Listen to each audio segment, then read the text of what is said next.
આજના આદિવાસી વિશ્વ દિવસ નિમિત્તે વાંસદા તાલુકામાં આદિવાસી સમાજ તરફથી ભવ્ય રેલીનું આયોજન કરવામાં આવ્યું છે। ત્યારે આપણે હનુમાનબારીના સરપંચ એવા રાકેશભાઈને પૂછીશું કે આજનું મહત્વ શું છે, ભગવાન બિરસા મુંડાની જે યોગદાન છે એ વિશે એ શું કહેવા માંગે છે। તો સાંભળીએ આપણે રાકેશભાઈ સરપંચ સાહેબને। રાકેશભાઈ, આજના દિવસનું મહત્વ સમજાવશો? આદિવાસી સમાજનો આજે દિવસ છે, એનું જે યોગદાન છે, બિરસા મુંડા ભગવાન સાહેબની જે યાદમાં તમે નીકળો છો, એનું મહત્વ સમજાવજો। પહેલા તો અમારા આદિવાસી સમાજના બધા ભાઈઓ બહેનોને મારા જોહાર। જય આદિવાસી। વિશ્વ આદિવાસી દિવસની ઉજવણી જે અમારા જે 9મી ઓગસ્ટ જે સમાજ આદિવાસી સમાજ જે અમારા સમાજમાં જે જાગૃતતા જે આવી જોઈએ, જે આ સમાજથી અમારે જે બધાને મેસેજ પહોંચાડવો છે કે જે આપણે ભાઈચારાથી રીતના નિર્ણય કે જે કોઈ પણ સમાજમાં આપણે જે ધર્મમાં માનતા હોય, રાજકીયમાં માનતા, પણ આજના દિવસે જે અમે એક એવો મેસેજ પહોંચાડવા માંગીએ છીએ કે આજે બધે કોઈ પણ જાતનું આપણે બધું સમાજનું જે આપણા આદિવાસી સમાજનું એક થઈને સાથે આપણે આજે 9મી ઓગસ્ટ ઉજવણી કરીએ અને અમારા જે સમાજમાં એક સારી ભાઈચારાની લાગણી થાય એવું અમે બધાને આ 9મી ઓગસ્ટથી અમે બધાને મેસેજ પહોંચાડીએ છીએ। આપણે જોશું કે રાકેશભાઈના વિચારો આદિવાસી સમાજ પ્રત્યેના અને યોગદાન પ્રત્યેના સાંભળ્યા।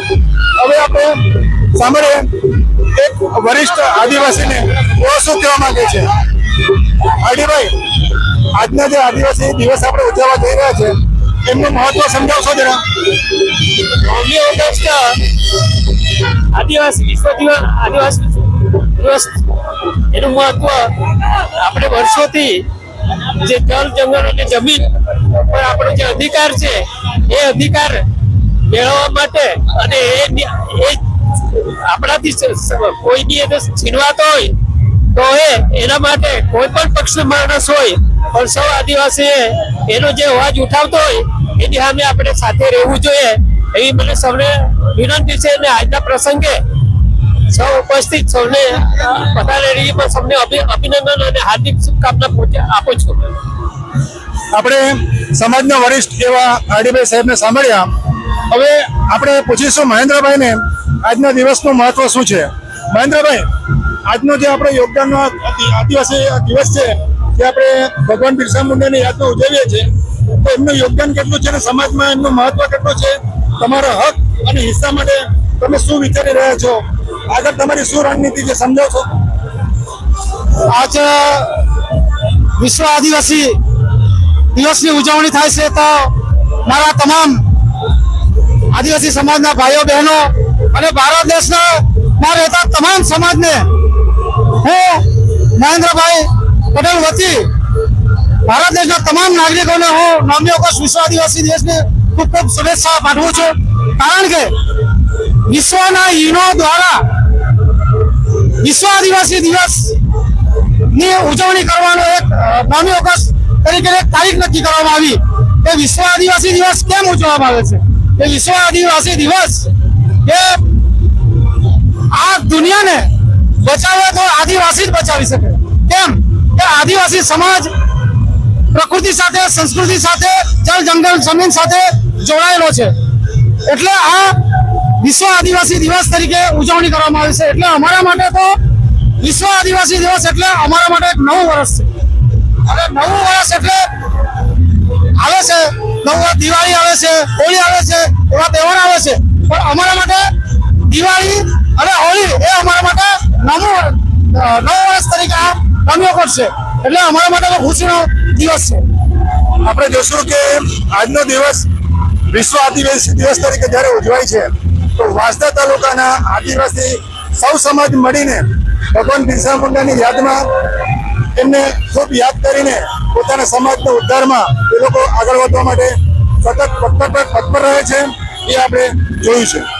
વાંસદા તાલુકામાં આદિવાસી સમાજ તરફથી ભવ્ય રેલીનું આયોજન કરવામાં આવ્યું છે। બિરસા મુંડા સાહેબની યાદમાં આ દિવસ ખૂબ ધામધૂમપૂર્વક ઉજવાય છે।